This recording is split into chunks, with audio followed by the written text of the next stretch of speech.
Hello SRG team, my name is Les Bennett. I'm the Learning and Development Manager with the Stewart Restaurant Group.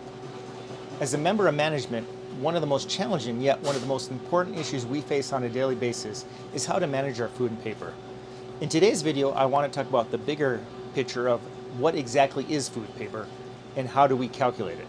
In following videos, I like to show you how do I find my food and paper, how do I deep dive into the food and paper and find opportunities that may be available, and finally, when I do find those opportunities, how do I action plan those? The goal of these videos is to help you become as efficient as possible so you can do the best possible job while running your restaurants.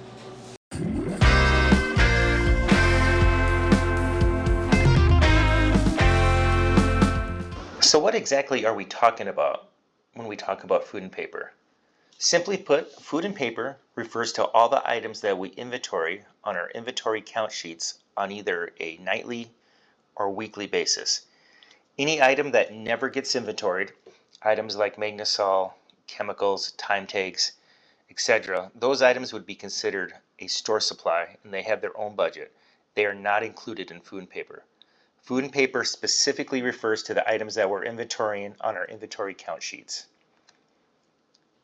Now, how do we calculate food and paper? We do it based on our inventory. What we're trying to do is figure out how much of an item that we use during a specific time period. We'll then convert that into a dollar amount and divide that by the sales for that same time period. So if we're inventorying things on a nightly basis, a lot of our proteins, our chicken, our tenders, nuggets, and our side items, mac and cheese, potatoes, gravy, we can figure out how much of that item we used for that day, convert that into a dollar amount, and then divide it by the sales for that day. We can also do this on a weekly basis as we do our inventory on our Monday nights, or we do it for a period basis where we're trying to figure out how much of an item that we used during that time frame, convert that into a dollar amount, and then divide it by the sales for that same time period. Now let me break that down.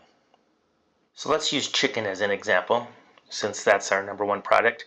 If I wanted to calculate my food and paper for my standard 8-piece cut, purple labeled chicken for a period, I would start with my beginning inventory, add my McLean purchases, subtract off my ending inventory, and that would give me a usage, or the amount of head that I used during that period.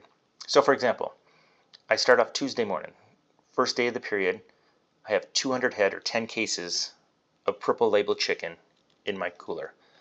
Now during that period, I get 8 McLean deliveries, 2 a week, there's 4 weeks, and I'm getting 10, 11, 12 cases per delivery, or over those 8 deliveries, I'm getting 90 cases or 1,800 head. So I started off with 200 head, purchased 1,800 head. That's 2,000 head of chicken. Now when I did my ending inventory on the final Monday of the period, I had 100 head left, or 5 cases. So 200 plus 1,800 minus off 100 equals 1,900. So for those 4 weeks, I would have used 1,900 head or 95 cases of chicken. Now I'm going to take that 1,900 head, we're going to multiply it by the current McLean price, and then our back of house computer does this for us as it's calculating our scorecards, and then that's going to be converted then into a dollar amount. The dollar amount of 8-piece cut or the purple label chicken that I used for the period. So in that example, we were able to figure out the usage in dollar amounts for the amount of chicken, or just the standard 8-piece cut purple labeled chicken that we would use during a period. Now, when we're calculating food and paper for a period, we're not looking just at our chicken. We're looking at every single item that's on our inventory count sheet. So what's going to happen is when you do an end of the month inventory and you go through and you count all those items in the store that are on that count sheet, not only is that your end of the period inventory, that also serves as your beginning inventory for the next period. So every period starts off with the beginning inventory, and then throughout the period when you receive your McLean invoices, those get added in. And then when you do your end of the month inventory, that gets subtracted off, and that's going to figure out our usage. So when we're looking at food and paper, we're not just looking at our chicken, we're looking at every single item that's on that inventory count sheet. And using this formula up here, the computer, your back of house computer, is going to calculate how much inventory you used for every single one of those items during that period, You'll multiply it by the current McLean price, and it'll give you then a total usage in dollar amounts for the period. So using those numbers, we can take the total usage in dollar amounts for that time period, divide it by the sales for that same time period, and that's going to give us our food and paper. So for example, if we're looking at calculating our food and paper for a period, we put our end of the month inventory in, the system calculates everything, and it's telling us that we use $31,578 for that period in usage. That's how much of these inventoried items that we actually used. It doesn't really matter how much you have left on hand, it's what you used. And then we divide that by the sales for that period. Just to make math simple, let's say that store made $25,000 a week, or $100,000 for the period. So 31,578 divided by 100,000, that store has a food and paper of 31,578. Or if you calculate that into a percentage, 31.57 or 31.58. So this is how it would calculate for a period. Now, if it was calculating just for a day, when you're doing your inventory at night, looking at just counting your proteins and your side items just on a random night during the week, it can calculate how much you used of that product, and then it can divide it by the sales for that day. So it'd be the same formula, but we can do it on a daily basis, or it can be done on a period basis. So after seeing how we calculate food and paper, what very important question does this tell us about our inventory? The answer is simple. Garbage in equals garbage out.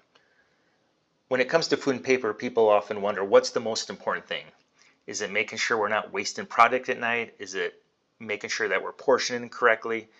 These are all important things, but by far without a doubt, when it comes to inventory, the number one thing is making sure that we put accurate counts into our inventory.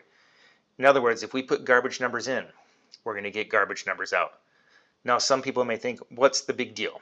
Maybe I put the wrong numbers in by mistake. It'll just balance out the next night when we put the right numbers in. And you are correct that it may balance out. The problem is when your food and paper looks like a roller coaster, when it's constantly up and down, you never truly know where you're at when it comes to your food and paper, which makes it hard to manage and to run a great operation. So we have to make sure that we put the right numbers in. This means having a store where our inventory is nicely organized. And then also making sure that we have inventory count sheets, which I will make a video on showing how to do this if you do not already know. But to make sure those inventory count sheets follow the flow of your store, so that way you're not bouncing all over the store as you're counting a night. Then also making sure you get together with all your management team and go through the store and talk about how do we count to make sure everyone is on the same page and everyone is counting the same way. Because if you're not counting the same way, remember, garbage numbers in give garbage numbers out, and we do not want that. Well, I hope you appreciated this video, and please watch more of the videos I have that are going to be coming that will do a deeper dive into food and paper.